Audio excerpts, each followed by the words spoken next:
मी रागात असलो की मला स्वामी लक्षात येतात का?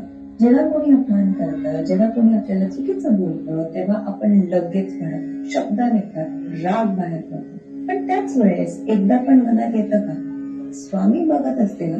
आपण स्वामींना कधी आठवतो? जेव्हा दुःख असतं, जेव्हा प्रॉब्लेम्स असतात, जेव्हा मदत हवी असते.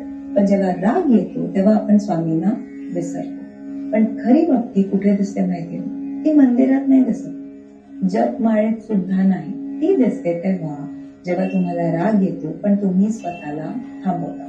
स्वामी भक्ती म्हणजे फक्त नाम घेणे नाही, स्वामी भक्ती म्हणजे स्वभाव बदलणे. जेव्हा राग येतो आणि तुम्ही एक श्वास घेऊन मनात म्हणता, स्वामी मला शांत करा, तिथून खरी साधना सुरू होते.